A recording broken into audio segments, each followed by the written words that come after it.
नमस्ते, आपके साथ मैं हूं जयप्रकाश शर्मा और आप देख रहे हैं यूपी मांगे उत्तर। यूपी मांगे उत्तर में बात करेंगे भगवा वर्सेज निजाम, नया संग्राम।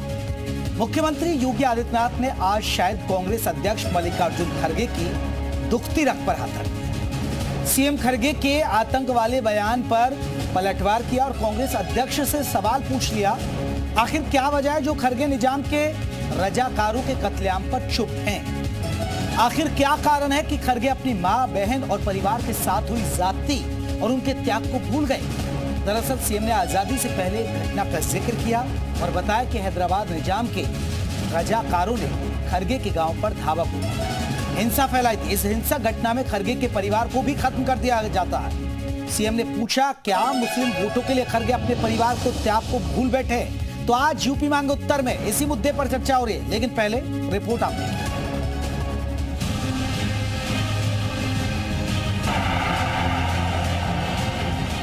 मैं ये कह रहा हूँ उनको, बीजेपी को, या तो सफेद कपड़े डालो, या तो सन्यासी कपड़े डालते हो, गेरुआ डालते हो, पॉलिटिक्स से बाहर हो जाओ। ये मैं इस प्रकार की भाषा का प्रयोग क्यों कर रहा हूँ?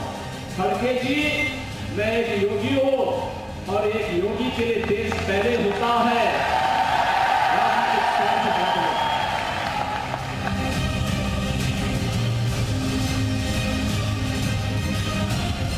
बटेंगे तो कटेंगे, ये साधु का काम है, नाथ पंथ का काम है। अरे ये काम कोई टेररिस्ट बोल सकता है? आपके परिवार के सदस्यों को जलाया था, ये सच्चाई रखिए। आप वोट बैंक के लिए इस सच्चाई को देश के सामने रखने से कोताही कर रहे हैं।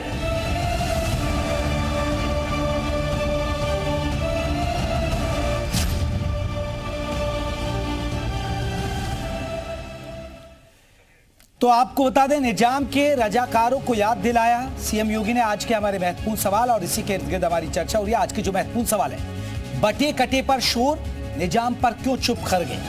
क्योंकि उन्होंने पूछा कि निजाम के रजाकारों पर आप चुप क्यों हैं? वोट के लिए परिवार का त्याग भूले खड़गे? क्या योगी ने खड़गे की मजबूरी बता दी?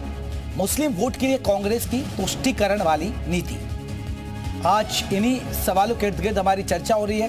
हमारे साथ कौन कौन खास मेहमान रहेंगे, जल्दी से परिचय करा दें। आनंद दुबे रहेंगे, आपको बता दें, हमारे साथ बीजेपी की तरफ से। प्रियंका गुप्ता रहेंगे हमारे साथ कांग्रेस की तरफ से। तारिक अहमद लारी रहेंगे समाजवादी पार्टी की तरफ से। और मनोज राजन त्रिपाठी राजनीतिक विश्लेषक, जैसे ही चर्चा में जुड़ेंगे तो उनको हम शामिल करेंगे।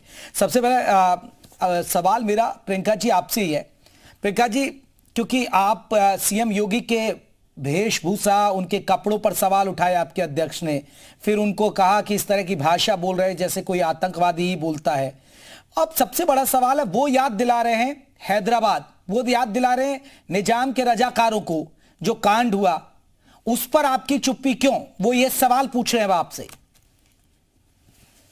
देखिए, मैं समझती हूँ कि एक मुख्यमंत्री की जो भाषा होनी चाहिए, एक मर्यादा होनी चाहिए। अगर मुख्यमंत्री कटो के जैसे शब्द इस्तेमाल करने लगेगा तो फिर मुझे नहीं लगता कि इस देश में कुछ भी रह जाएगा।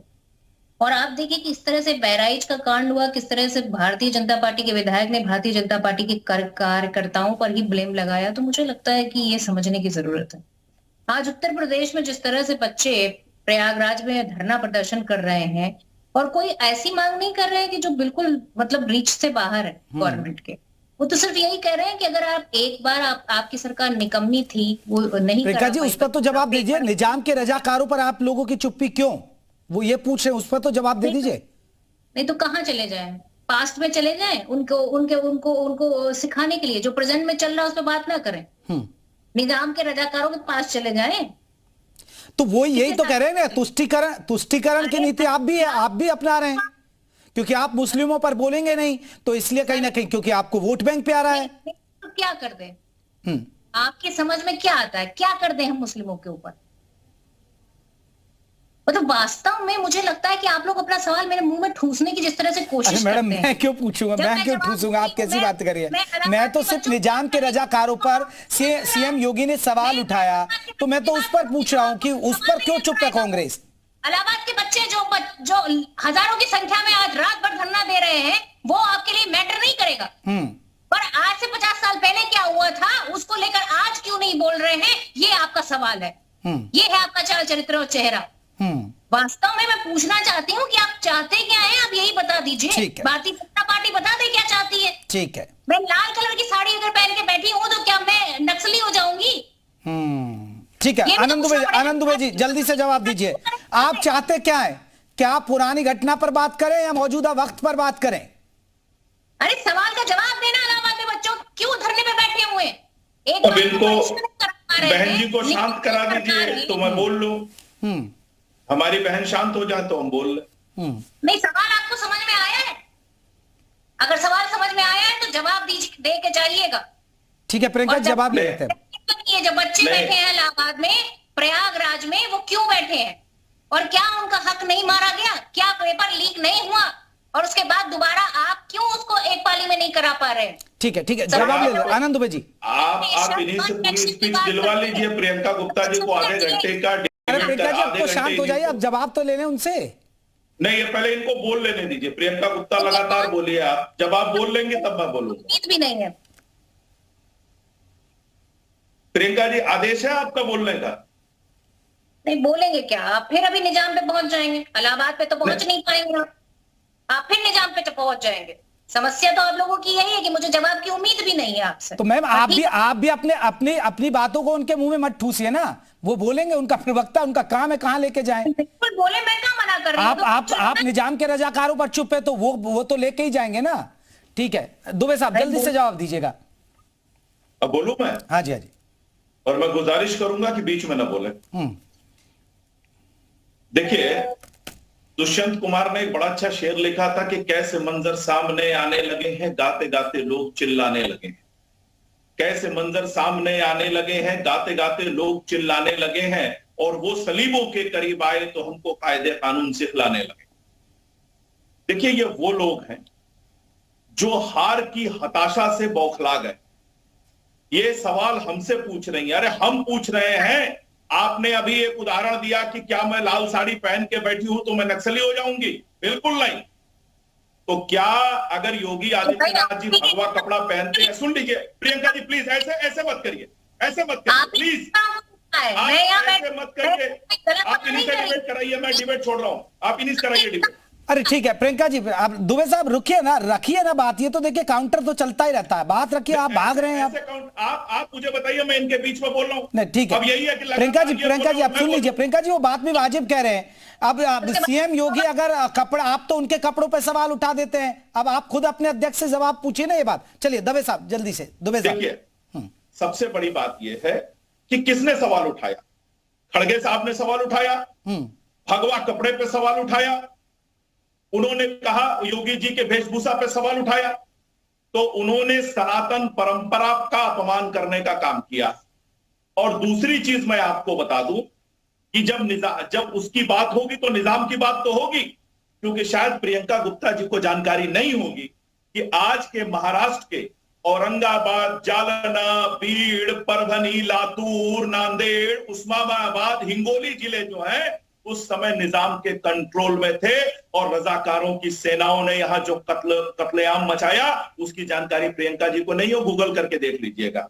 अब एक बात और मैं प्रियंका जी को बता दूं, जवाब दीजिए। आ रहा हूं मैं। प्रियंका जी को इसकी भी जानकारी नहीं होगी। प्रियंका जी, आचार्य नरेंद्र देव का नाम सुना है आपने? आचार्य नरेंद्र देव का नाम सुना है आपने? आचार्य नरेंद्र देव के खिलाफ 1948 में उनको हराने के लिए बाबा राघव दास को कांग्रेस पार्टी ने टिकट दिया था। गूगल करके देख लीजिए। भगवा का इस्तेमाल कांग्रेस पार्टी भी करना चाहती थी, लेकिन उसको अपेक्षित परिणाम नहीं मिले, क्योंकि मुंह में राम बगल में छुरी आप रखते हैं। ये हकीकत है, ये आपका चेहरा और चरित्र है। चलिए मैं लौटूंगा और बाकी मेहमानों को भी एक बार चर्चा में शामिल कर लूं। तारिक साहब एक बड़ा सवाल है, क्योंकि तारिक साहब ये लड़ाई महाराष्ट्र की है, क्योंकि यूपी में भी उपचुनाव है, लेकिन लड़ाई बटेंगे कटेंगे से शुरू हुई और कहीं ना कहीं ये तुष्टीकरण की राजनीति है, चाहे आप लोग कर रहे हो चाहे ये कर रहे हो। देखिए, एक बात समझिएगा, तुष्टीकरण की राजनीति कभी विपक्ष ने नहीं की है, सत्ता पक्ष की और हमेशा से की है। ये आजादी से के पहले से ये लोग तुष्टीकरण की राजनीति करते रहे। हिंदू राष्ट्र, हिंदू धर्म, हिंदुओं एक हो जाओ, हिंदुओं ये होगा, हिंदुओं वो होगा, मुसलमान काट देगा, और हिंदू हिंदू करते हुए ये मुस्लिम लीग जिन्ना की पार्टी से भी इन्होंने मिलकर सरकार बनाई। उसके बावजूद जो अंधे भक्त थे वो उस समय भी थोड़े बहुत थे, वो उस समय इनके साथ थे। तो आज भी वो अंधे भक्त थोड़े इनके साथ है, लेकिन दूसरे लोगों के दिमाग में थोड़ा वो एक पर्दा जल गया है और कुछ नहीं है। पर्दा डाल रखा धर्म का। तो धर्म की राजनीति को ही तुष्टीकरण की राजनीति कहते हैं। बटेंगे तो कटेंगे। भाई मेरे, बांटा तो आपने 3000 जातियां, 25,000 उपजातियां। क्या ये नहीं तारिक साहब, वो भी तो निजाम को याद दिला रहे हैं ना कि निजामों ने क्या किया, निजाम के रजाकारों ने क्या किया। आप क्या नहीं है, पढ़िए सच्चर कमेटी की रिपोर्ट उठा के। भाई एक मिनट बात कर, का जिक्र है मुसलमानों में नहीं है। अपनी बारी में छाती में दर्द होता है। मैंने आपके बीच में नहीं बोला है। जैसे आप कह रहे हो मजे ले रहे हैं। उठ जाओ तुम। अरे तुम उठ के जाओ भाई, तुम उठ के जाओ। तुम नहीं सुन सकते तो जाओ। ये तो मनुष्य व्यक्ति ने 3,000 और 25,000 बांटी है यार। तो तारिक अहमद वाली ने थोड़ी ना बांटी है। मूछ पे रखने पे मर्डर कर देते हो, पानी पीने पे मर्डर कर देते हो, स्टूल पर बैठने पे मर्डर कर देते हो, जूते की माला पहनाते हो, मट्टा आगे लगाकर चलने के लिए तुम लोगों ने किया, पीछे झाड़ू लगाकर चलने के लिए तुम लोगों ने किया, और कह रहे हो हम बांट रहे हैं। बांटा तो तुम लोगों ने। आज भी मुस्लिम समाज में, आज भी पसमानदा समाज के लोगों के साथ बैठ के आप खाना नहीं खाते हैं, उनका तिरस्कार करते हैं, उनका अपमान करते हैं, मस्जिदों में उनको अपने साथ नमाज नहीं पढ़ने देते हैं। क्या बात करेंगे आप, क्या बात करेंगे आप? आज तक आप उनको मुख्यधारा में नहीं आने दिया आपने। जैसे सावरकर यूरेशियन था, जैसे ये गोडसे यूरेशियन था, वैसे यदि वैसे ये क्या नाम है, जो भिक्ष है वो भी। ठीक है, मैं मनोज राजन जी का भी रुक कर लेता हूँ। ठीक है, दुबे साहब हो गई बात, आ रहा हूँ। तारिक साहब हो गए। दुबे साहब आ रहा हूँ मैं। किसी का नहीं करवाना है। दुबे साहब रुकेगा। मनोज राजन जी लारी साहब रुक जाइएगा अभी। लारी साहब अभी रुक जाइएगा। दुबे जी अभी रुक जाइए, फिर आपकी आवाज जा ही नहीं पा रही है दर्शकों तक। मनोज राजन जी, मेरा सवाल यह है, जो बटेंगे कटेंगे जो लकीर खींची सीएम योगी ने, कहीं ना कहीं एक लग रहा है कि एक ऐसी लकीर जो खींच दी है जिस पिच पर विपक्ष को भी खेलने के लिए मजबूर होना पड़ रहा है। विपक्ष का पीडीए भी यहां कहीं ना कहीं धाराशायी हो रहा है। विपक्ष को भी अब कहीं ना कहीं वही उसी पिच पर खिला दिया है। देखिए, बड़ी सीधी सी बात है, किसी पुल पर, किसी सड़क पर, किसी हाईवे पर, किसी बेरोजगारी पर, इन सब मुद्दों पे कोई चुनाव होना ही नहीं। अगर गुजरात की हिस्ट्री को उठाकर सोनिया गांधी नरेंद्र मोदी को मौत का सौदागर कहेंगी तो हिस्ट्री नहीं। अगर नाथूराम गोडसे के मुद्दे को उठाकर नया लाया जाएगा तो हिस्ट्री नहीं है। लेकिन अगर रजाकारों की बात की जाएगी तो हिस्ट्री है। लेकिन बात दोनों तरफ से एक जैसी है। इधर से बटेंगे कटेंगे उठेगा तो उधर से निजाम के रजाकार की बात उठेगी। उधर से बात उठेगी कि एक भगवा व्यक्तिधारी जो योगी है वो आतंकी की जैसी बात करता है।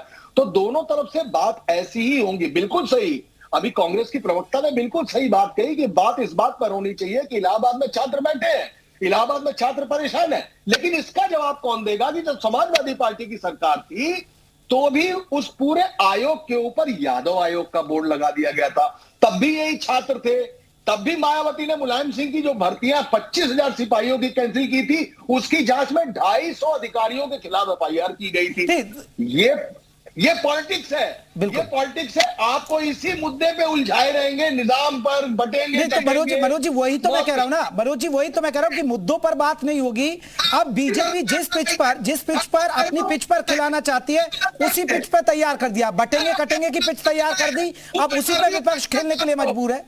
आपको बोलने बाकी। लारी साहब आ रहा हूं, लारी साहब आपकी बात सुनिए। विपक्ष दोनों की बात कर रहा हूं।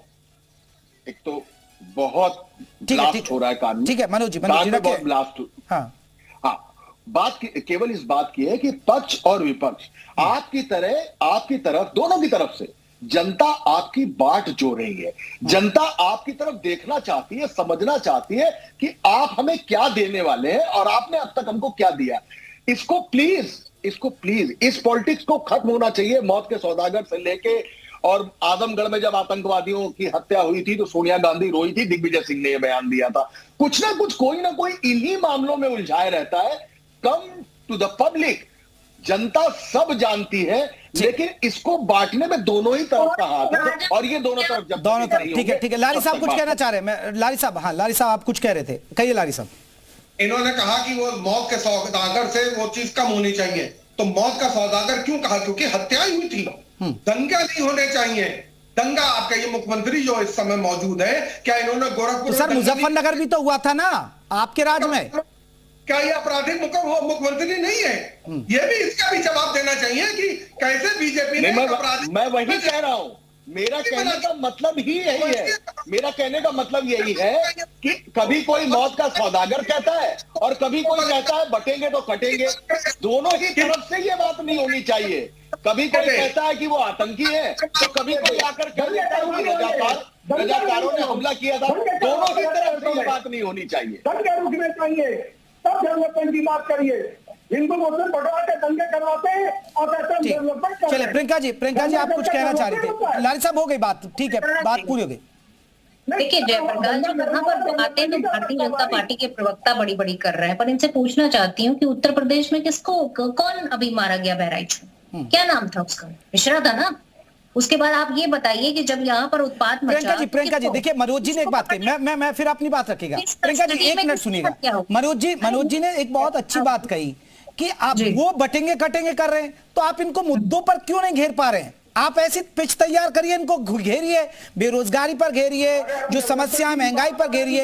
लेकिन आप भी तो वही बात कह रहे हैं, आप भी तो कह रहे हैं भैया वो सन्यासी नहीं है, वो आतंकी है, उनकी वेशभूषा पे फिर तो वो वार पलटवार, उनको तो मौका मिलेगा। वो तो यही पिच तैयार करना चाहते हैं, हिंदुत्व की पिच तैयार करनी है उनको। उनकी आइडियोलॉजी है बीजेपी की, बताइए नहीं है तो राम मंदिर उनका आइडियोलॉजी, हिंदुत्व उनका आइडियोलॉजी, वो क्यों छोड़ेंगे इस पिच को? जयप्रकाश जी मैं आपकी सारी बातें मानती हूँ, पर राम मंदिर पर कोई इनका जो है कोई ठेकेदार थोड़ी ना है राम मंदिर के। वहां तो पहले से भी लोग जा रहे थे और अभी भी लोग जा रहे हैं, और उसके दरवाजे तो कितने खुलवाए थे सभी को पता है। तो मैं समझती हूँ कि भारतीय जनता पार्टी आज सबको सर्टिफिकेट बांटने का जो काम कर रही है, मैं पूछना चाहती हूँ कौन से अधिकार से सर्टिफिकेट बांटना चाह रही? आप बताइए, क्या यहाँ पर आप पुलिस कस्टडी में हिंदुओं की हत्या नहीं होती? आप जवाब देंगे इस बात का? नहीं देंगे। आप जाते हैं महाराष्ट्र में चुनाव होता है, वहां मदरसा के टीचरों की आप सैलरी बढ़ा देते हैं। उत्तर प्रदेश में आते हैं कहीं मदरसे बंद होने चाहिए। आप जम्मू कश्मीर का इलेक्शन होता है 2 सिलेंडर फ्री दे देंगे, उत्तर प्रदेश में आज तक नहीं दे पाए। आप झारखंड जाते हैं, कहते हैं कि महिलाओं को हम इतने पैसे दे देंगे। उत्तर प्रदेश की बेटियां क्या आपको बहनें जो है सौतेली लिखती हैं? तो सवाल के जवाब दीजिए ना। उत्तर प्रदेश में जहां आपकी सरकार है, 500 रुपए में आप सिलेंडर नहीं दे पाए, उत्तर प्रदेश की जनता को ठग रहे हैं आप। राम के नाम पर अयोध्या बेच डाली, उसके बाद अयोध्या में आपका क्या हालत बनाई? यहाँ भारतीय जनता पार्टी के प्रवक्ता कह रहे हैं कि जीत रहे, पता नहीं कौन सी जीत में मगन है। चले दुबे जी पैरों के नीचे जमीन में हो, फिर भी इनको यकीन नहीं है। पूरे आधे में खिसक के आ चुके हैं, मेदिनीपुर में चुनाव नहीं करा पा रहे, चुनाव पे डेट पढ़ा रहे हैं, और यहाँ पर मतलब झूठ बोलने में भी इनको कलेजा नहीं इनका कांपता। ठीक है प्रियंका जी, होगी बात। दुबे जी शेर सुना रहे हैं फिर से। अब नहीं, शेर को एक बार पढ़ ले, फिर ठीक से पढ़ लेंगे उसको। कहीं से उठाया, कहीं से चिपका दिया। खैर देखिए, सबसे बड़ी बात यह है, इन्होंने बड़ी बड़ी बातें की। देखिए प्लीज इनसे शांत कराइए, फिर मैं बोलूंगा। ऐसे बीच बीच में बोलने से प्रियंका जी देखिए, आपकी बात उन्होंने सुनी, अब आपको जवाब तो दे दे। करते हैं आप जयप्रकाश जी, कम से कम इनसे ये पूछे कि यहाँ से मन निकाला। अरे आप पूछ ही रही हैं, जवाब तो ले ले।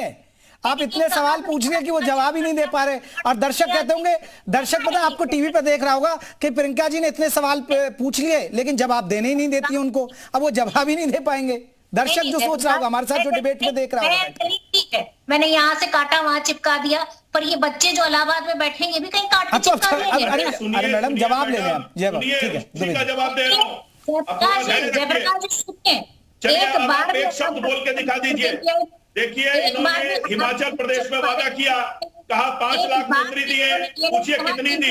सैलरी नहीं दे पा रहे हैं, पेंशन का पैसा नहीं दे पा रहे हैं, पेंशन का पैसा नहीं दे पा रहे हैं। इन्होंने कहा गाय का गोबर 2 रुपए किलो खरीदेंगे, आज तक नहीं खरीदा। कितनों का खरीदा? इन्होंने कहा दूध 100 रुपए लीटर लेंगे, कहा लिया? इनसे पूछिए, हिमाचल प्रदेश में 10 गारंटी दे के आए थे, एक भी गारंटी पूरी नहीं हुई और हिमाचल प्रदेश को कंगाल बना दिया इन्होंने। हिमाचल प्रदेश में सैलरी दुबे जी इलाहाबाद पर नजर इनायत कर दीजिए ना, जो प्रयागराज पर इनको संतुष्ट कर दीजिए, उनका बार बार सवाल आ रहा है, प्रयागराज पर भी संतुष्ट कर दीजिए ना उनको। देखिए बहुत स्पष्ट रूप से भारतीय जनता पार्टी की सरकार विद्यार्थियों के साथ है, इन बच्चों के साथ है जो तैयारी कर रहे हैं भारतीय जनता पार्टी की सरकार। और पहली बार कोई सरकार आई है जिसने बिना किसी भेदभाव के निष्पक्षता के साथ 7 लाख युवाओं को सरकारी नौकरी दी है। ये लोग क्या बात करेंगे? ये जिस समाजवादी पार्टी से गलबैया किए हुए हैं उनके समय में नौकरियां कैसे उत्तर प्रदेश में बिकती थी, पूरे उत्तर प्रदेश ने देखा है। और छोड़ दीजिए, जहां राजस्थान में ये सरकार चला के आए वहां तो ये नौकरी नहीं दे पाए, वहां के बेरोजगार उत्तर प्रदेश में प्रियंका गांधी का घेराव करने के लिए। लेकिन जो लड़की उड़ सकती वो यहाँ कहती थी, वो भाग के वायनाड चली गई। उनसे पूछिए कि जहां जहां कांग्रेस की सरकार है क्या कोई डेटा है इनके पास, नौकरी कितनी दी? जहां तक ये राजस्थान में रहे, बेरोजगारी में राजस्थान नंबर 1 रहा। आज ये हिमाचल प्रदेश को बेरोजगार बना रहे हैं। ये जहां जहां जाते हैं, जहां जहां चरण पड़े राहुल के तांडव बंटाधार, राहुल गांधी जहां जहां जाएंगे लारी साहब बंटाधार हो जाएगा। लारी साहब एक ये तो मानना पड़ेगा, चाहे कांग्रेस हो या समाजवादी पार्टी, बटेंगे कटेंगे से आप लोगों की टेंशन बढ़ी है, मजबूर होकर पोस्टर लगाने पड़े, मजबूर होकर देखिए बीएसपी भी पोस्टर लगाने लगी बटेंगे कटेंगे के, उसमें कांग्रेस को भी लगाने पड़े, कांग्रेस के नेताओं ने भी जगह जगह पोस्टर देखे अमेठी अमेठी तक जाकर लगा दिए। बटेंगे कटेंगे आप देखिए महाराष्ट्र में भी गूंज रहा है, झारखंड में भी गूंज रहा है, मजबूरी में होकर आप कांग्रेस के अध्यक्ष को भी जवाब देना पड़ रहा है। तो ये टेंशन तो बढ़ा रहा आप लोगों की, कहीं ऐसा ना हो जाए कि हरियाणा में जैसे खेला हो गया, बटेंगे कटेंगे नारा इनका चल गया और इनका वहां आप नहीं कांग्रेस की जो लग रहा था कि वो सरकार बना लेगी वो चीज आए। आ रहा हूं मैं मनोज जी, आ रहा हूं आपके पास, एक बात लारी जी से जवाब लेना। देखिए एक बात समझिएगा, विरोधियों ने सारी हदें पार कर दी, देश की सारी इज्जत तार तार कर दी। जनता इस बार इनको माफ नहीं करेगी जिन्होंने मजहब के बीच दीवार कर दी। ये जितनी दीवार चाहे उतनी खड़ी कर दे, लेकिन पीडीए को ये हिला नहीं पाएंगे। ये यूरेशियंस हैं, यूरेशियंस की एक एक नस से वाकिफ हो गया पीडीए समाज, अब नहीं हो पाएगा। अभी आप यही तो कह रहे हैं कि आप जातियों में बांट रहे हैं, आप भी तो पीडीए करके जातियों में बांट रहे हैं ना सर लोगों को। जो लोग जातियों में बांट के आरक्षण छीनना चाहते हैं, जिनकी अपनी सरकार ने दलित भाइयों का प्रमोशन में रिजर्वेशन छीन के उनको डिमोट करने का काम किया, 2 लाख दलित भाइयों का प्रमोशन में आरक्षण छीनने का काम समाजवादी पार्टी ने किया। इसके अलावा छात्रवृत्ति बंद करके ST छात्रों की छात्रवृत्ति बंद करने का काम 2015-16 में इन औरंगजेब और बाबर की सोच वाले शासकों ने किया। और ये जो बाबर औरंगजेब की बाबर और औरंगजेब की डीएनए वाले लोग यहाँ बैठ के भाषण दे रहे हैं, वो क्या बात करेंगे? कटेंगे के नारे को आपने पकड़ लिया नहीं, हमने तो 100 बातें की, उसमें से एक बात को एक इनका जवाब दिया, उसको आपने पकड़ के यहाँ पे डिबेट कर दी। साहब अम्बेडकर को भूमाफिया कहने वाला कौन है? आजम खान। बाबा साहब भीमराव अम्बेडकर को भूमाफिया कहने वाला आजम खान है, और उससे मिलने अखिलेश यादव जाते हैं। वो किस ये बाबरी सोच के लोग, ये तालिबानी सोच के लोग। ठीक है तारिक साहब रुकिएगा, दुबे जी रुकिए, मनोज जी कुछ कहना चाह रहे थे, चलिए मनोज जी, मनोज राजतंत्र पार्टी। मैं ये कहना चाहता हूं, ठीक है तारिक साहब रुक जाइए, अरे रुक जाइए दुबे जी रुक जाइए, ठीक है पानी पी लीजिए, अभी रुक जाइए थोड़ा सा, ठीक है मनोज जी रखिएगा बात। इसका एक्चुअली क्या है, इसका जो पॉलिटिकल रीजन है वो रीजन ये है कि 2024 में जो चुनाव हुए उसमें संविधान की बात कह के लल्लू सिंह ने अयोध्या की जानिब से जो गलती की, उससे उत्तर प्रदेश का रिजल्ट डीरेल हो गया बीजेपी के पॉइंट ऑफ व्यू से। तो बीजेपी जब भी जातियां बंटना शुरू होंगी, जब जाति बंटना शुरू होंगी तो बीजेपी के लिए अनरेस्ट हो जाएगा। तब तक बीजेपी उनकी पिच पर खेलती रही। बटेंगे कटेंगे वाला बयान लाने के बाद इन्होंने अपनी पिच तैयार करी, हिंदुओं को एक करने की बात भाजपा ने कर दी है। अब चक्कर यह है कि जो विपक्ष है वो इसको जातियों में खेलना चाहता है, भारतीय जनता पार्टी अपने पुराने फार्मूले पर इसको धर्म में खेलना चाहती है। इसलिए अब विपक्ष इनकी पिच में खेल रहा है, और लोकसभा चुनाव तक भारतीय जनता पार्टी विपक्ष की पिच पर खेल रही थी। ये खलबली ये सारी झंझट इस वजह से। मनोज जी, मैं देखिए, आप बहुत वरिष्ठ पत्रकार हैं, आपने बहुत सारे चुनाव बहुत कवर किए, क्योंकि बहुत बरस पहले ही एक लाइन खींच दी जाती है कि किस दिशा में चुनाव लड़ना है। अगर मैं यूपी के चुनाव की बात करूं, 2027 का चुनाव होगा और 2029 का चुनाव होगा, तो क्या ये मान लिया जाए ये एक लाइन खींच दी है, बटेंगे तो कटेंगे, और हिंदुओं को एकजुट करना है? बीजेपी ने ये लाइन खींच दी, सीएम योगी उसके लिए एक अच्छे चेहरा साबित हुए, जो खुद अखिलेश यादव भी कहते हैं। भारतीय जनता पार्टी चाहती ही यही है जी कि किसी भी तरीके से राजनीति का, वोटरों का ध्रुवीकरण होना चाहिए, लेकिन विपक्ष का ध्रुवीकरण अगर एक तरफा मान लिया जाए तो उसमें जब तक सामने वाले वोटर्स का कुछ परसेंटेज जुड़ता नहीं है, मैं बड़े साफ तौर पे कहता हूं, मुसलमानों के वोटों में जब तक हिंदुओं की कुछ जातियों के वोट नहीं जुड़ेंगे, तब तक विपक्ष का जो सीट कन्वर्जन है वो नहीं सामने आएगा। ये विपक्ष ने करके दिखाया, और अभी तक विपक्ष की जमीन बिल्कुल ठीक थी, रिजल्ट बताता है 2024 का।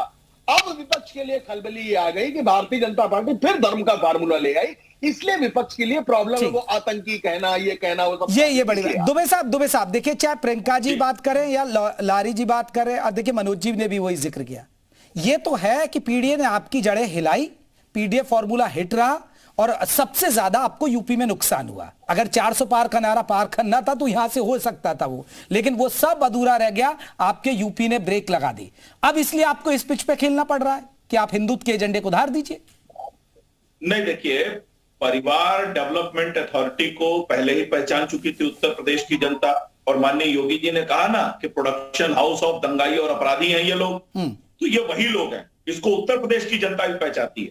हाँ, ये जरूर है कि संविधान के नाम पर और जो झूठ बोला गया, खटाखट 1 लाख रुपए अकाउंट पे भेजेंगे, जो फॉर्म भरवाए गए, चुनाव के बाद आपने देखा कांग्रेस दफ्तर के बाहर किस तरह से लाइन लगी हुई थी, इन सब चीजों को लेकर थोड़ी बहुत सफलता इनको मिली, लेकिन उस सफलता के मिलने के बाद उत्तर प्रदेश में जिस तरह का माहौल दिखा, किस तरह से समाजवादी तो वही डर तो ना, तभी तो बटेंगे कटेंगे कह रहे हैं ना आप लोग। पाए गए, किस तरह से लगातार जगह जगह जहां समाजवादी पार्टी के नेता उभरे हैं, वहां पर जहां समाज। दुबे जी तभी तो यही डर तो था ना जो इनको सफलता मिली, इसलिए आप बटेंगे कटेंगे, एक रहेंगे नेक रहेंगे। देखिए, बिल्कुल माननीय मुख्यमंत्री जी ने स्पष्ट किया कि जिस तरह से आप देखिए बांग्लादेश में क्या हुआ, या आप जगह जगह उठाइए ना, जहां हम कमजोर, जब हम कमजोर हुए तो देश बटा, पाकिस्तान बन गया।